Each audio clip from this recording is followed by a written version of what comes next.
All right, good afternoon, everybody. Thanks for joining me. We'll go ahead and get started here. If you got your questions, you can post them. Excuse me, just ate lunch, so excuse me. You can post them below the video if you're on a smaller screen, or to the right of the video if you're on a larger screen like a computer.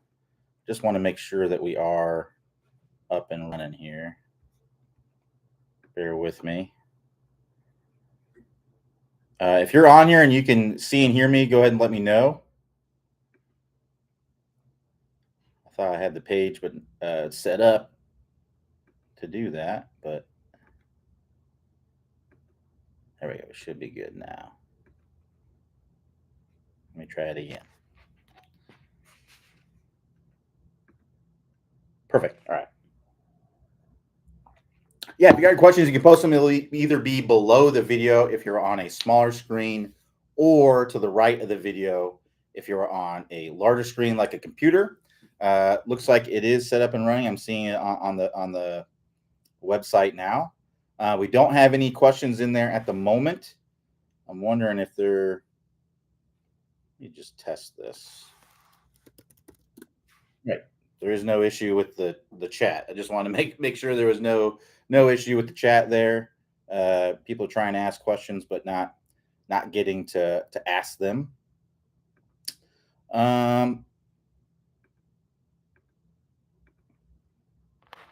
So let's see here. I've got some stuff to talk about if you guys are interested.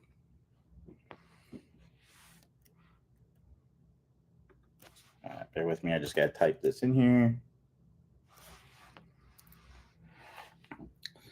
All right. So, what are the key elements of a proper golf swing?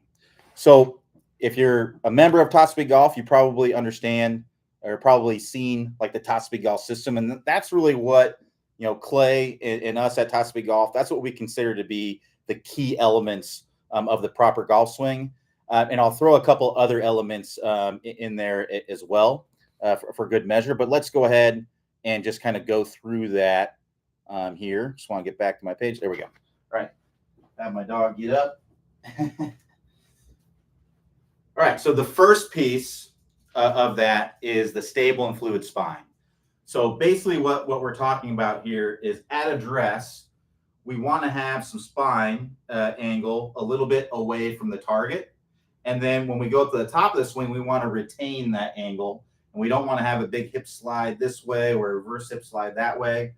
The hips can definitely move. We want the hips to kind of move to the right a little bit and then stay fairly centered as you continue the backswing, and then move toward the target as you get up to the top. But in general, excessive movement is going to be outside the realm of the stable and fluid spine.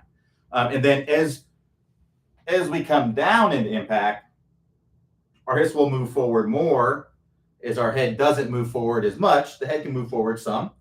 And then it creates a little bit more of a spine angle as we come into impact, right? So that's what the stable and fluid spine is all about. That's the first piece of the Top Speed Golf system, and Clay calls this the number one key to consistency. And I would have to agree with him. Everyone who I've ever seen that has the spine angles like way off is generally going to be a higher handicap golfer.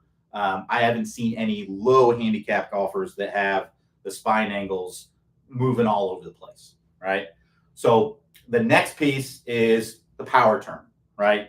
So what this means is basically getting my body turning away from the target. And generally what we want to see is at least a 90-degree turn. The average on tour is around 118, right? We don't expect everyone to get to that. I can't even get to 118, but we want to get to at least 90 degrees. I haven't seen too many golfers, unless there's just a real physical limitation there. I haven't seen too many golfers that can't get to a 90-degree shoulder turn. What I mean by that is if I take my club and put it across my shoulders here and I turn, that'd be about 90 degrees right there. If I go farther, that's more than 90 degrees. This would be short of 90 degrees. So that's the first part of it. The second part of it is getting all the way around to a full finish. So we don't want to turn back and then stop right here, right? We want to turn all the way through and be in that nice full finish position. When you look at the best golfers, they're all coming around, getting their hips pointed toward the target, chest pointing maybe even left of the target. Some of them with their arms, they may have a little bit of a different finish. So if you look at Tommy Fleetwood, when he hits his irons, he kind of has what we call the umbrella finish. When he hits a driver, though, he brings that club all the way around like this because he's letting all that momentum go to get some good power. So generally, we want to be coming all the way around into that nice, good finish there. So that's the second piece. The third piece, the top speed golf system, is top speed lag.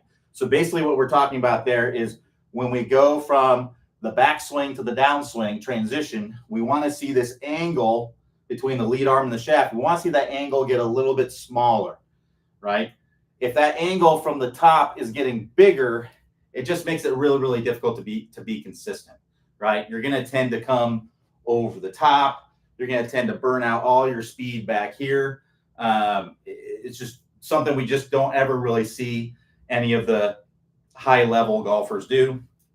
They're all going to get a little bit of lag. So I like to see it either get smaller to this lead arm parallel position, this angle here, or at least stay the same. There are some players, high level players, if you look like a Dustin Johnson, you're going to see that angle from the top to here basically stays the same. And that's okay too. We just don't want it to be kind of throwing out right away because that's going to tend to lead to some issues. Now, I will say as a caveat to that, if it's a swing where you're not trying to get much speed or anything like that, let's say it's kind of like it's a 60-yard pitch or something like that. It's totally okay to have the club kind of start releasing from the top of that swing because the goal of that swing is to get the ball to go a specific distance, right? That we don't need a lot of power for. But for a full swing, right, we want to have that lag. We want to get that power and that distance and the accuracy and all that good stuff. Right. So that's the third piece. The fourth piece is the compression line. Now that's the line that goes from my lead ankle, lead hip, lead shoulder. I think I touched my knee there. My hip, not my knee, lead shoulder at impact. So I want that angle, or I want that to be in a nice straight line here. And for a driver, I like it to be a little bit angled away. That promotes a more level or upward angle of attack on the ball, which will help you launch it higher, hit it farther, right, with the driver. For an iron, I like to see it pretty close to vertical. If it's a little angled away, it's fine. But if you're very angled away and you struggle with chunk shots, that might be a big reason why, right? And then as far as it being out of line, right? If my hips are really out of line like this, it's going to tend to bunch up your hips, which is not going to allow you to keep rotating through. And then you're going to tend to maybe have a little bit of trouble controlling the face, controlling the strike, controlling the ground contact, and all those things. So, so that is the compression line. We want to get that nice in a straight line there. Then the last piece is the release, the straight line release, as Clay calls it. So basically what this is where the club is kind of splitting my forearms as I'm coming through contact, right? So you can see it's not released, it's releasing, but it's not released, not released, not released. There is where the release is, and then after that is after the release, right? After the release has been completed. So we want that to be roughly about 45 degrees out in front, but there is an acceptable range there. When we look at the better players, 27 to 55 is typically what we saw. But I actually like to see a lot of recreational golfers be on the lower end of that, even if they're 25, 24, 23 degrees out in front, that's usually going to be fine. The reason is that most recreational golfers don't have as much club head speed as pro golfers, right? And if you release the club, let's say, you hit your maximum drives go 200 yards, 180, 200 yards. And let's say you're coming into impact with your irons and you're looking like Dustin Johnson, right? You got tons of shaft lean. The problem with that is that with the amount of speed that you have to hit, 200-yard drives, it's probably not going to be enough speed to be able to get that ball up in the air very much. You're going to tend to hit really low bullets, which may be difficult from a playability standpoint. So in that situation, I actually don't mind a little bit of an earlier release. As long as at impact, our hands are ahead of the ball some amount, you're going to be able to hit solid golf shots, right? So that's the top speed golf system. That's the 5 pieces of the top speed golf system. That's the foundation of the website. And those are really kind of the key things. Those are the things that when Clay researched all golfers, and I can back this up of all the research that I've done as well, that we see all the best players doing. Everything else in between can be a little bit of a, your own kind of special recipe, what you're doing in there. Like I said, I was going to add two more pieces in there. I'm going to keep my promise here. So one of them is shallowing out the club. So basically, if we're coming way over the top like this, there's no good players that do that. No high level players. That's going to tend to lead to contact issues. You're going to tend to pull it, hook it, slice it, and things like that. So ideally what we would have is have this club kind of shallowing. So this club is kind of on a little bit of a flatter angle as we're starting down. And then it kind of works down in the ball. So that way your club path is fairly neutral when you get to the ball. So what I mean by that is it's not too much in to out. It's not too much out to in, right? If it's too much in to out, too much out to in, you're going to struggle with some consistency. The best players in the world are within 3 degrees of zero on either side, right? Typically. Now, obviously, there's some outliers, some guys that really curve the ball, play Bubba golf like Bubba Watson, but most of them are going to be coming down fairly neutral down to the ball. So shallowing out the club is one of them. A great place to work on shallowing out the club, if that's something that you struggle with, is Clay's course called the 20-minute shallowing fix, right? And I'll tell you where you can get all this stuff here in a minute. And then the last piece I would say is club head speed, right? Distance. Distance is really a big key. I know it's not an element of the swing necessarily, but there are elements in the swing that help you to get more club head speed. We've talked about them a little bit already, such as the power turn, lag, and things like that. But in the course where we talk about getting more distance, it's the 20-minute distance fix. I'm telling you, if you can get to where you're great on the top speed golf system, you're great on the 20-minute shallowing fix, and you're doing the 20-minute distance fix where you're getting your speed up, it's just going to be a heck of a lot easier to play golf. You're going to play a lot more consistent golf when you do that. Now, you guys still got the short game to look at a little bit, and the and putting and stuff like that. But from the full swing, like those are really the key elements that you want to keep an eye on. So to get to any of those courses, all you have to do is click the instruction tab that's at the top of the screen there. From the drop-down menu, you'll see the top speed golf system. You'll see the 20-minute shallowing fix. You'll see the 20-minute distance fix. You can click on any of those and get to work on those areas. All right. I think I saw a question came through here. Good to see. Sorry, I just want to check something here real quick. Okay. Sorry, I just had to make a quick note, and then we will get to your question. Who was it that asked that?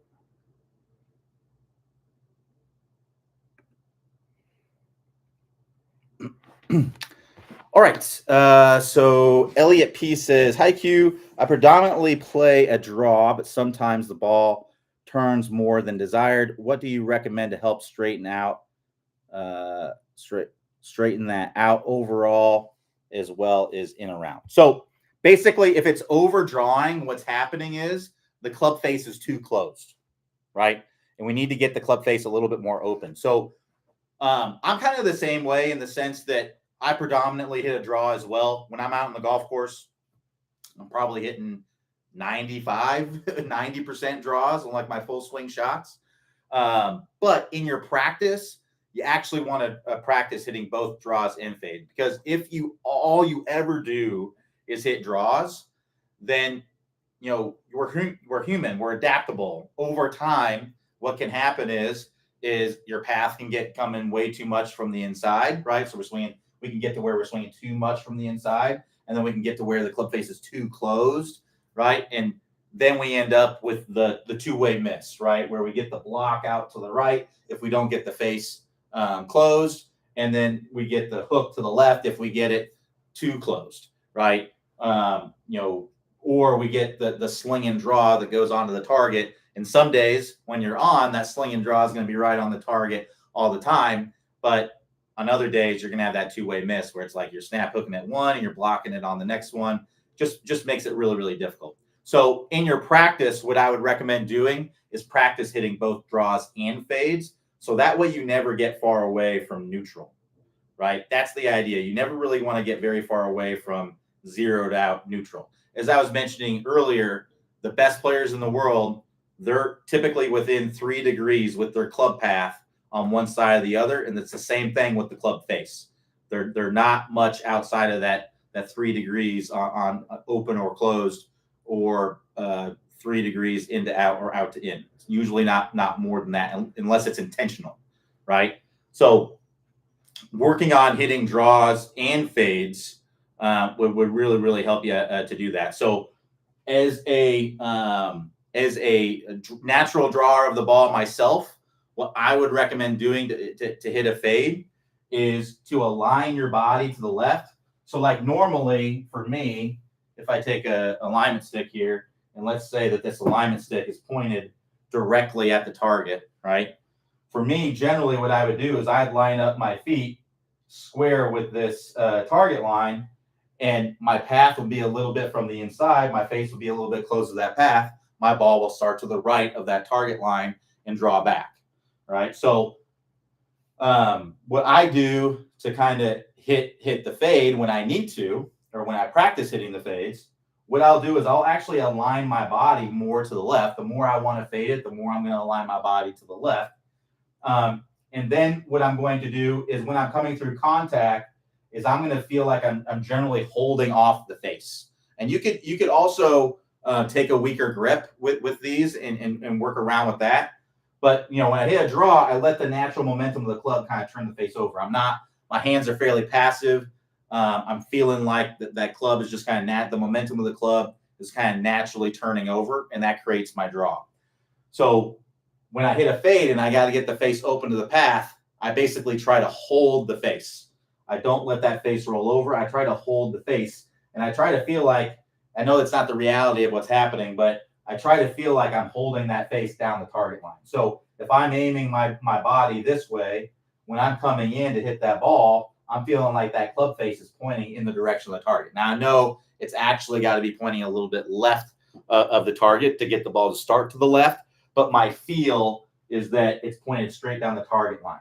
So that allows me to still be able to swing down on the same plane basically that I was before, but I'm hitting a fade because I'm holding off that face. I'm not letting that face turn over. My face is open to the path to create that. So really, I wish I could give you something that just in round, that's going to change things. That's going to get you where you can get rid of that over hook.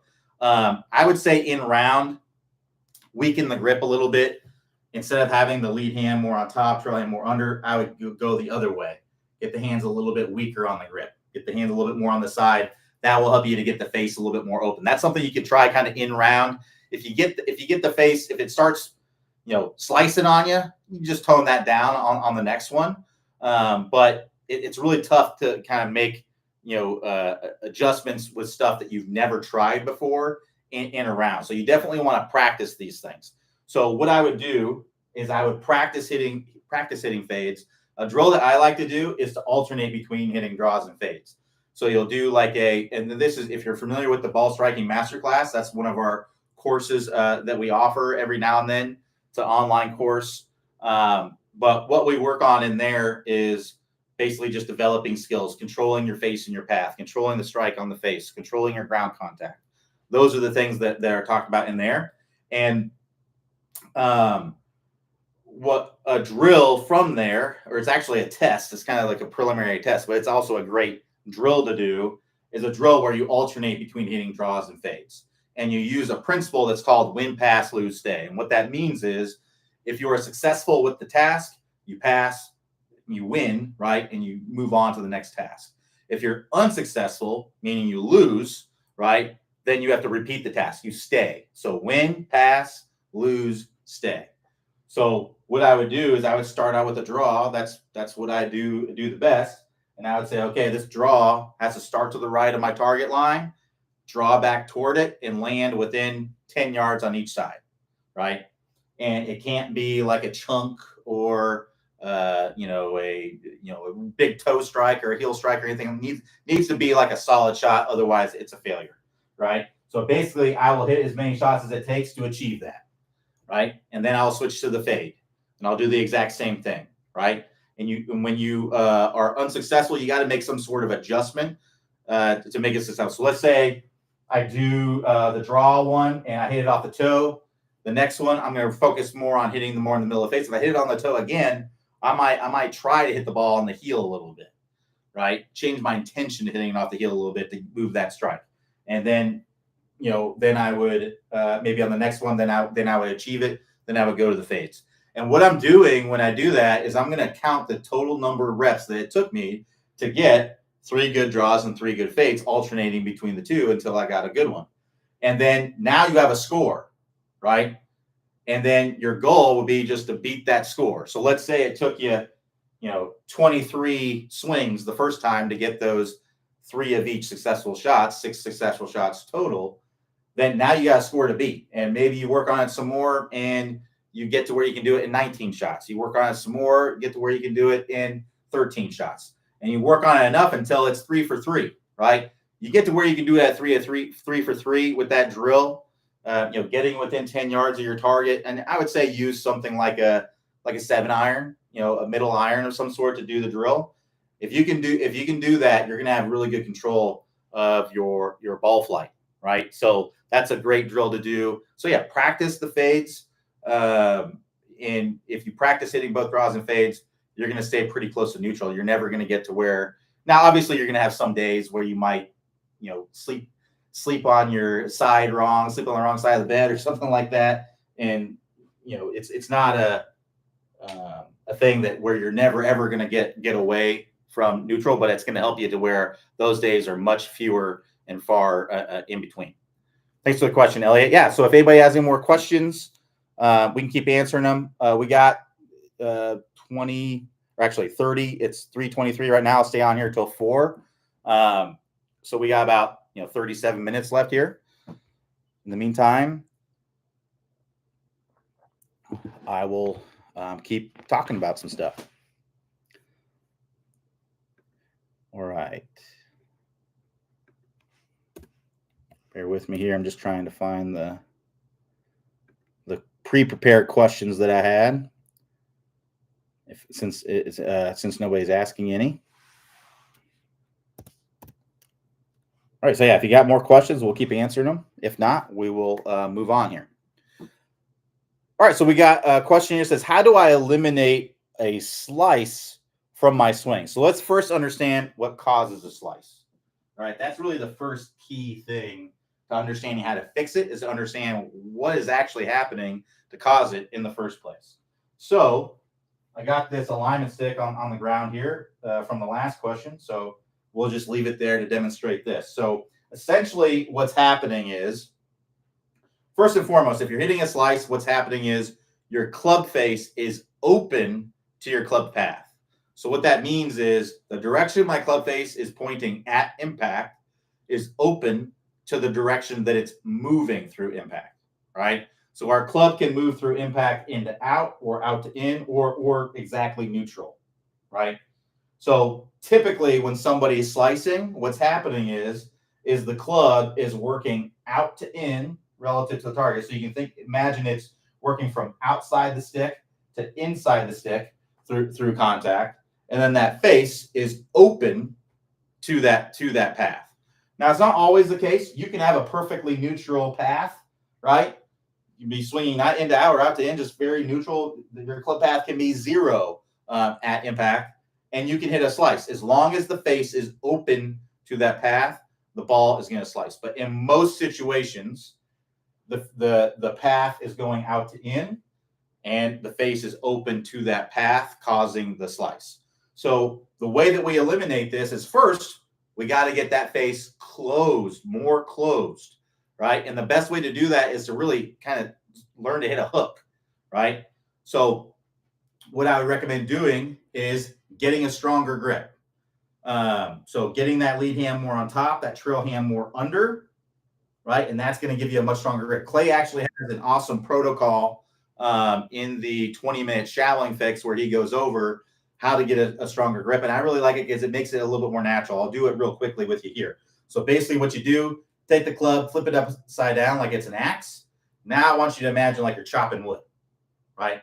We do this because this is something that feels really powerful, right? I've never seen anyone chop wood and like cast it or, or do anything like that. Everyone has lots of lag and all that when they're doing that. So it's a nice, powerful feeling that we want to have. So we're chopping down like we're chopping wood. Now what we want to do is I want you to imagine like you're chopping a tree in front of you. So now I'm going this way and I'm chopping down a tree. And then from there, what I want you to imagine is you're coming down and then you're chopping at where the ball is, right? So I'm chopping at where the ball is. And now what I'm going to do is I'm just going to take that club and I'm going to loosen my grip here, and then I'm just going to square the face, right? So I've squared the face, and now I'm going to re-grip the club. And that right there is a very natural and powerful feeling way to get you in a nice, stronger grip, right? So the reason why you get the stronger grip, or you get the hands a little bit more in a stronger position on the grip, is that it just makes it so much easier to get the club face closed. I'll talk real quickly about why I think this is a big problem in golf or with recreational golfers. So when most people start playing golf, they hold the club straight in front of them like this, right? So when I do that, it's just very natural when I'm holding the club straight in front of me to have a weak grip. It's just very natural. And the problem with that is that it makes it more difficult to get that club face closed, and then you tend to slice the ball. So if you imagine, if I go back through that sequence, right, chop down, chop forward, chop at the ball, loosen my grip, square up the face, right, and I go back to that and I try to hold my hand straight in front of my body, this just does not feel very natural at all. My whole lead side of my body is very tense. My lead wrist is in a very like uncomfortable position here, and that just leads to, for me to be in a comfortable position here, I'd have to have my hands more forward. But most people, when they start playing golf, that's not what they do, right? They just have the club straight up in front of them like this, and that leads to the club face being open. So when you get that stronger grip, it's totally okay to have a nice relaxed position and have those hands more in front, because that's going to allow you to be more comfortable with the grip and allow you to be more successful with getting rid of your slice. So, and the 20-minute shallowing fix, that if you're struggling with a slice, that is the best place to go. And basically, that's kind of what I'm going to walk you through here, is kind of a summary of what the 20-minute shallowing fix is. So in drill number 1 of the 20-minute shallowing fix, what we're doing is we're getting a strong grip. We're working through that protocol. And then once we do that, we get 10 hooks in a row. Keep in mind that these are not going to be beautiful golf shots. They're going to be hooks, right? All we care about is that the ball is hooking. That's what success is going to be with this, right? So it doesn't matter where they start. It just matters that the ball is hooking. As long as the ball is hooking, we're in good shape, right? Most likely, they're probably going to start left and hook more to the left, and that's okay. As long as it's hooking, it's good. We get 10 in a row, then we move on to drill number 2, which is where we're going to work on shallowing out the club, getting this club, basically getting to where we can get this club to work from inside this stick to outside that stick. That's how we have to do that in order to hit a draw. In order to get the ball to start to the right and curve to the left for a right-handed golfer, we have to get that club face, or we have to get that club path more into out, and then we have to get the club face closed to that club path. We've done the closed part. Now we got to work on the shallowing part. So it might be as simple as, okay, I've got this strong grip. Now I'm just going to swing way out the right field. And now I want to get that ball to start to the right and curve to the left. But some are going to struggle with that. Some people are going to pick it up and do it very intuitively, and they're going to be good to go. They're going to get the ball start to the right, curve to the left, no problem.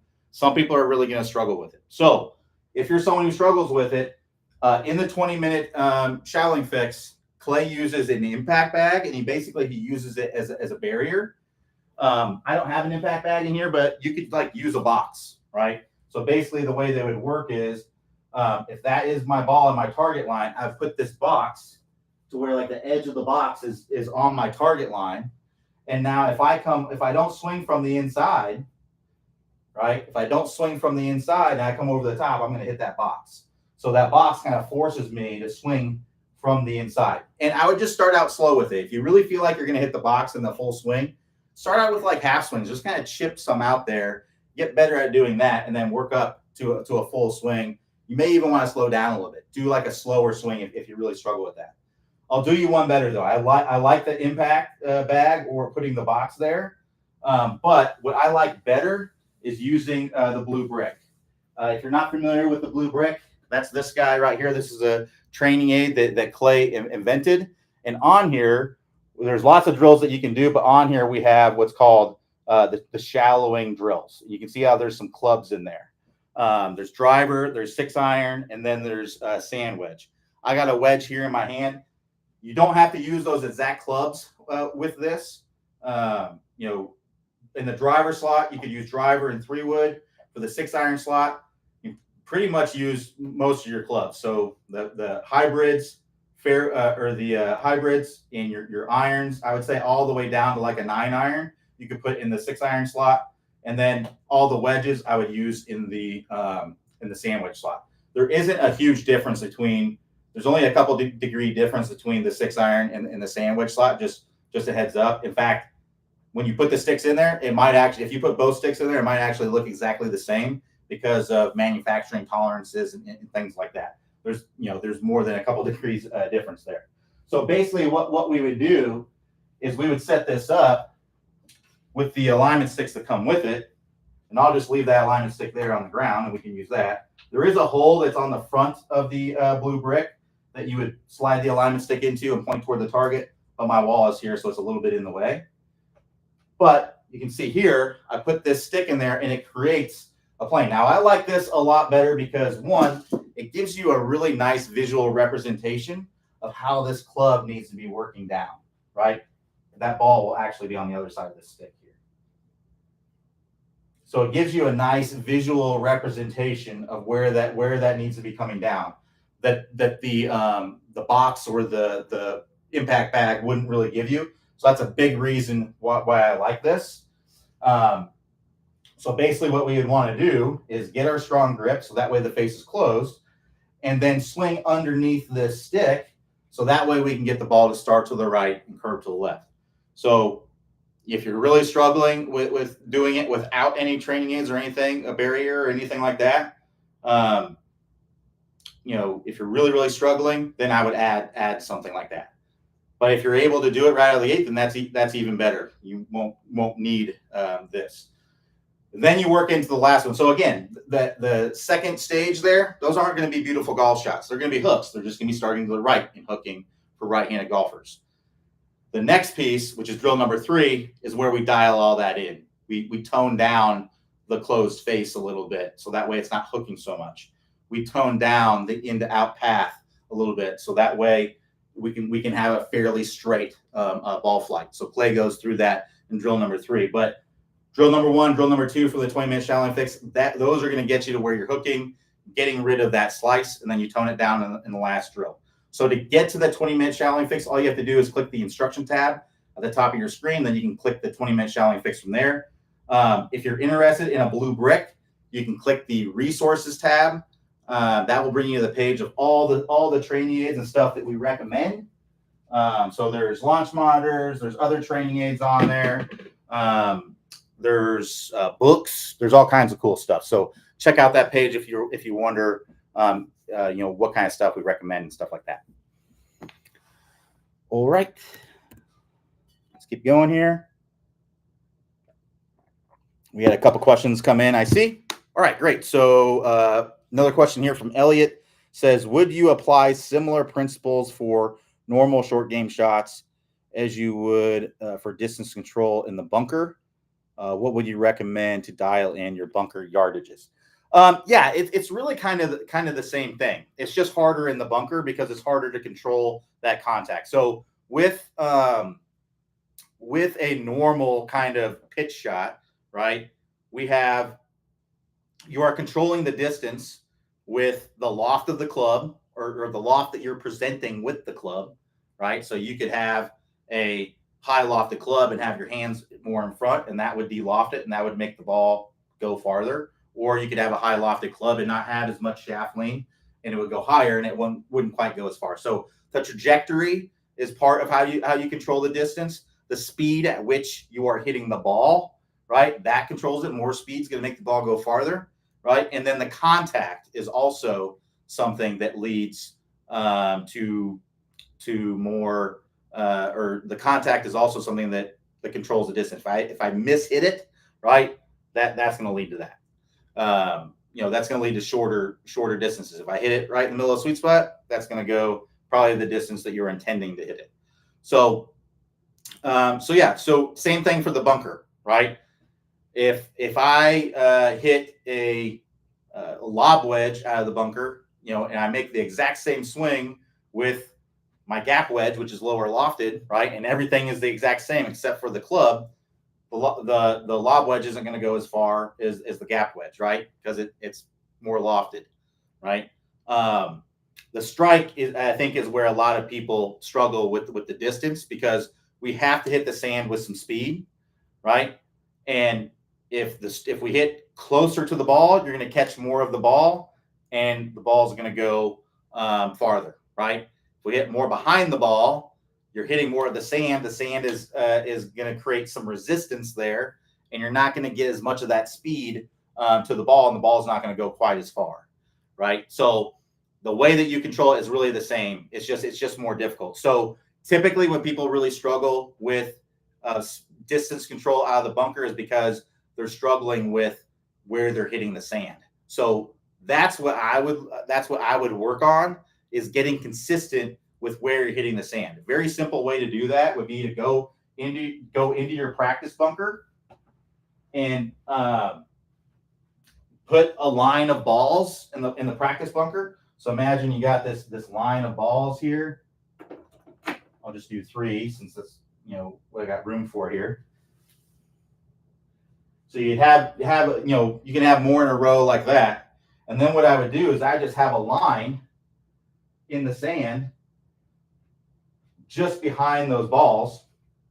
And then you can see where you're hitting the sand in relationship to that line, right? And you just want to be consistent with it. Now, as far as where exactly do you need to hit it, a lot of that depends on your sand. Like if you have harder and more firm sand, you're going to need to swing a little bit.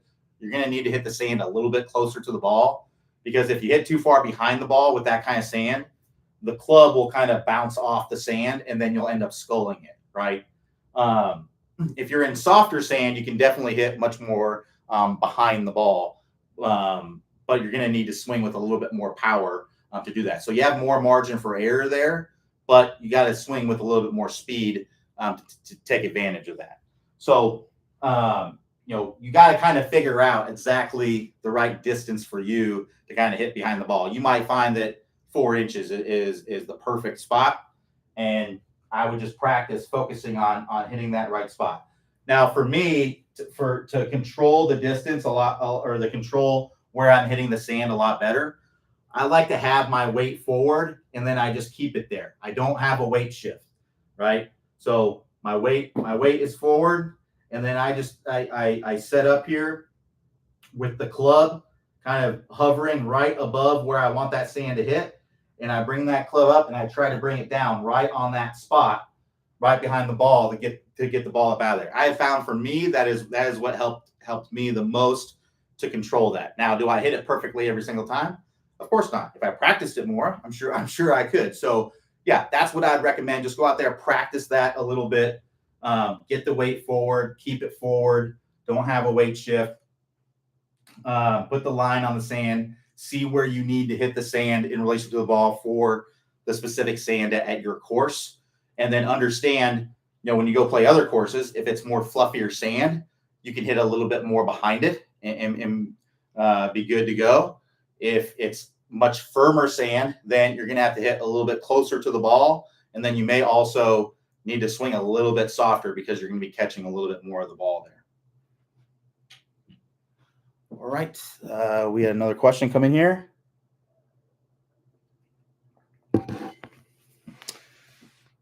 So Haiku, during the golf suite season, I have a joint membership of two sister golf courses. Oh, that sounds awesome.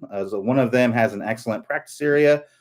What proportion of time would you recommend to play versus practice? Or is playing a good way to practice? Certainly, excuse me, for different lies, uphill, downhill, side hill, and also for different lies in the bunker, playing is good practice. I agree. I think playing is good practice. Um, I wish I had something to tell you that was like the perfect amount of how much you should play versus how much you want to practice. Um, it really, really just depends. If you enjoy practicing, so I personally don't really enjoy practicing that much. I enjoy playing a lot more. So I'm going to do a lot more play than I am practicing. And then I'm just going to try to make good use of my practice time and practice on specific things that I'm struggling with when I go play. Right. So to me, that works really well for me. But and I would experiment with it a little bit, right? So try spending. That's the other thing too is that um, playing eats up a lot more time typically than practicing. Play a round of golf, it's like 4 hours or more, depending on where you play. Hopefully it's not more than 4 hours where you play. Hopefully you can get around in 3.5 hours, but it just depends, right? And generally, you're not going to be practicing that much, right? As much, if you're playing every day, you're probably not going to go out and play for 3 to 4 to possibly 5 hours and then practice for the same amount of time, right? So yeah, to be honest with you, I don't really know what the perfect blend is because it's going to be different for everyone, right?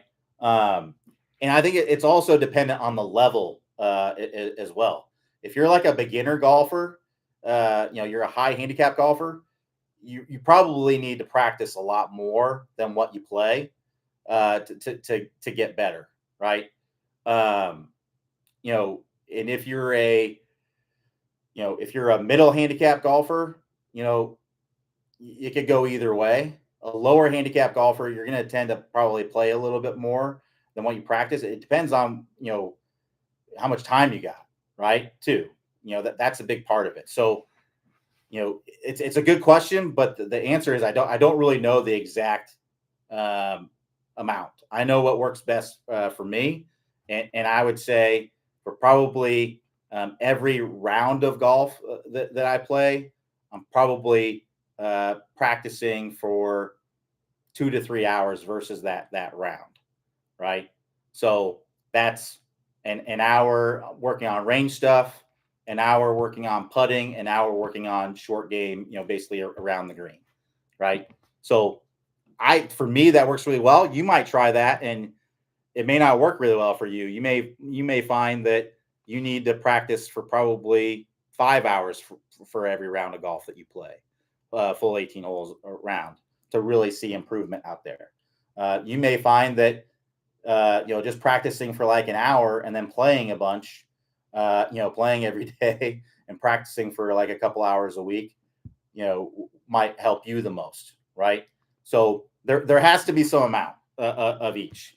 You're not gonna, the only way I would say is if you are like a total beginner golfer, you definitely want to be practicing more than what you're playing, probably quite a bit, to be honest, because otherwise you may get really frustrated out on the golf course.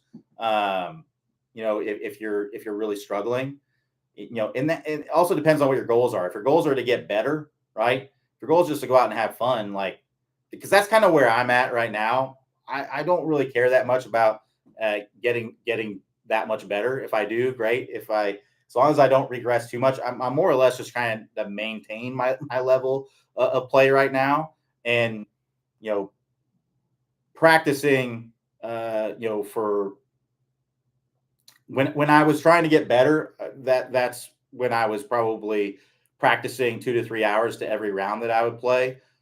When I'm not trying to get better, it's probably a lot less than that. If I'm just trying to maintain my level of play, I might practice an hour for every couple rounds. that I play. And I might just kind of look at a couple of the things that I might be really struggling with out on the golf course that's leading to those higher scores. So it really just depends on what your goals are as well. If your goal is just to kind of maintain your level of play, then you probably just don't need to practice that too much. An hour a week, right, would probably be sufficient, right? And if you really want to get better, you probably need to practice more than that. You probably need to go, 3, 4, 5, 6, hours a week to get better. So it's really more about it's also dependent on how well you practice, right? If you just go to the range, hit balls, and there's no structure to your practice, it's going to be hard to get much better, right? If you go to the range, and that's why I don't practice a ton, because when I go practice, I want to make sure that I'm practicing something specific when I go practice, and I'm not just going to hit balls. Now, if I'm just going to look for like a relaxing evening, I'm not working on anything. I just want to hit balls to feel the club face hit a ball, and I'm just blowing off steam or whatever. That's different, right? But the goal of that is not to get better. The goal is just to blow off steam. So yeah, it's a good question, but I don't know the exact answer to that. I would say if you're looking to get better, I try to practice as much as you can, but you definitely need to play too, because you have to be able to be in those situations, and because playing good golf is not just hitting good shots, right? There's the mental aspect of it that you're really not going to get in your practice. The only place you're really going to get that is out on the course, right? So, and there's also the part where you're switching clubs. There's time between shots. You're not in a groove, right? You have to kind of experience that on the course and know how to handle that. Whereas, if you're just practicing a bunch and then playing every now and then, you might struggle with that a little bit. You're going to struggle with taking the range game to the course because it is a different animal, right? So just some things to consider there. But I play around with it to find what works best for you. Thanks, Q. I try to play 9 holes most days, and then some practice before heading home. Yeah, I think that's a great way to do it, because play your 9 holes and then look at what you struggled with through the round, right? And then work specifically on those things. And then, in the next round, you kind of keep an eye on it, keep an eye on anything else that's kind of way off. So I'd be looking at kind of like what the ball flight contact issues are, where you're losing strokes. Are you losing strokes most with the driver or with the putter? You 3-putting a lot, that sort of thing. And then I would just kind of try to directly address. I think that's a great way. You're going to get better. If you're doing that every day, you focus on making micro improvements every single day. Over time, that's going to add up to a macro improvement, a big improvement. So I like that there, the 9 holes, and then that also prepares you, when you play the 18-hole rounds, if you're playing those as well. Right. Thanks for the question, Charlie. Yeah, if we got more questions, keep them coming. We got about 10 minutes left here. If we have any more questions, we'll be happy to answer them. No worries if not.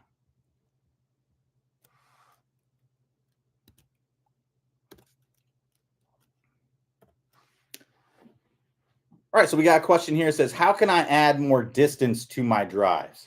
So there is one thing. If there's one thing that you do at all, it's just to make sure that you get a really good turn. I've never seen anything that gets people more distance than getting a really good full turn. So what I mean by that is, if we put a club across our shoulders like this, right, and make sure if you're doing this, make sure you put it high on your shoulders. It should be kind of up against your neck like this, right? So if I'm playing golf and then I'm only like turning my shoulders that much, it's going to be really, really difficult to get distance, right? Because really your distance is ultimately determined by how much club head speed you can generate, right? club head speed is the limiter. If you want to hit the ball a certain distance, you have to have a certain club head speed. So for example, you're going to get about 2.6 yards for every mile per hour that you swing. So you can look at, okay, what distance do I want to hit it? Let's say you want to hit the ball 300 yards, right? Well, if you're hitting the ball 200 yards right now, it may not be, there's different situations, but if you're hitting at 275 right now and you want to hit 300, that's probably more realistic, right? But let's say as a hypothetical situation here, I want to hit the ball 300 yards. So what you can do is you can take that 300 and you can divide that by 2.6, and that's going to give you relatively how much club head speed you need to have. So I think I've done the math on this before, and I would add like a couple miles per hour to that as well, because if you want to average 300 yards, you actually need to have a club head speed that's a little bit faster. Basically you need to have a club head speed to where sometimes you can hit it 315, right? 310.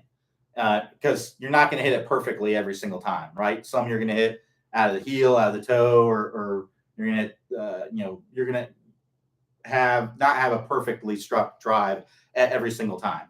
So I think about 115 miles per hour, I believe, is about how fast you need to swing to be able to consistently kind of average 300 yards.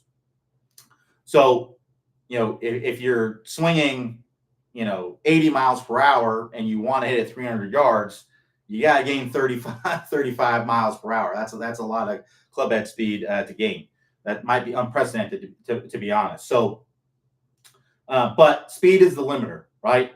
If I want to hit 300 yards, I'm not going to be able to do it with 100 mile an hour club head speed. I might be able to hit a 300 yard drive once in a blue moon, right? When I hit the cart path a few times, maybe hit a sprinkler head. I'm downwind. I got a big elevation change, something like that. You can hit 300 yards, but you're not going to do it consistently. So my point is here that speed is the limiter, and there isn't anything that I have found that gives people more speed than anything else. The biggest jumps in club head speed that I see is with a bigger shoulder turn, right? In fact, we have these distance clinics, and I've seen people gain over 20 miles per hour in like 30 seconds going. And that was from, I had two people do this. And in both situations, they had a turn that initially kind of looked like this. This was the length of their golf swing, right? And then we got them to, put the club across the shoulders, and get that club kind of go back as far as you can. You can see when I do that, what's happening is I'm going to flare out my feet a little bit. That's going to help me to turn my hips a little bit more. I'm going to straighten out my trail leg a little bit to let my hip go back and around. I'm going to let my knee kind of come in. I'm not going to try to keep it right here. If you try to keep that knee locked in right there, it's going to restrict your hip movement and ultimately your shoulder turn, right? So I want to have freedom of movement here. I want to let that knee move in. I want to feel like my hip is pulling that knee in, and I want to go ahead and allow that heel to get pulled off the ground as well. So typically when I see people struggle with getting a good turn, it's almost always from the waist down, the hips down, where the issues are, because they're keeping this stuff stagnant instead of letting the hips turn, right? So go ahead and free those things up. And now when I do that, I can get a much bigger turn. So I got the feeling of getting my shoulder back behind the ball. And now I'm going to take the club, put it in my hand, and I can get to that same position there at the top. And I'm telling you, when I saw a guy go from doing this to this, he went from 80 to 100, 80 to over 100 miles per hour. So that's big. I mean, if you can gain, and it's just making a longer swing, not to mention it's the best way, because it's one of the easier changes to make to your swing, because what all you're doing is you're taking your normal swing that you're doing right now and you're lengthening it, right? So it's the same swing, it's just longer, right? And the timing may be a little bit different, but that's going to be different with pretty much any change that you make to your swing. This one's just taking what you're already doing and you're just turning more. So it's usually pretty easy to pick up and to implement out on the golf course pretty quickly. So that's the number one thing. And we actually have a course. here at Top Speed Golf called the 20-minute distance fix.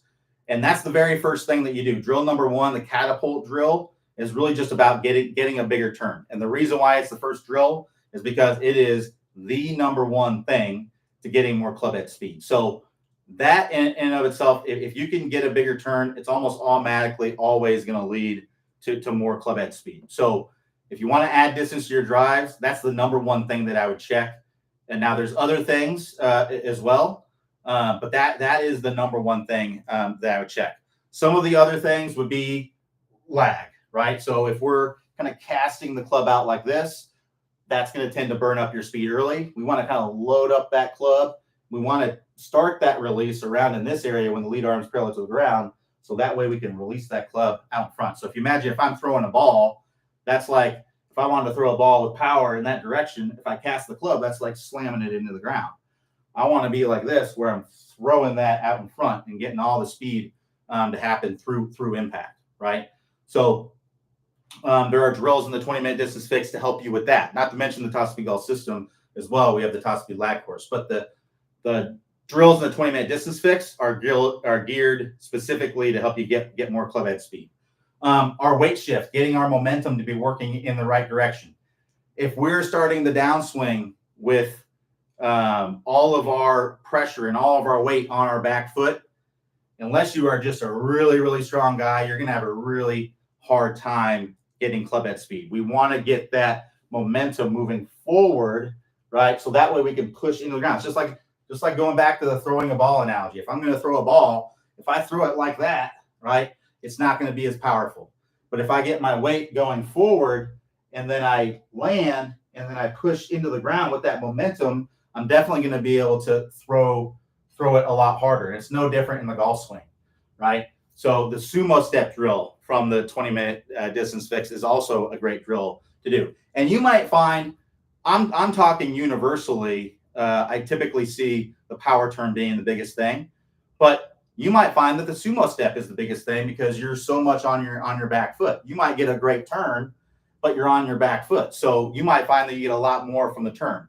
So everybody's a little bit different in that regard, but those are really kind of the big ones, right? So casting the club, swinging off the back foot and no turn, those are all big time distance killers. So if you're looking to gain more club head speed, I highly recommend one you focus on that shoulder turn.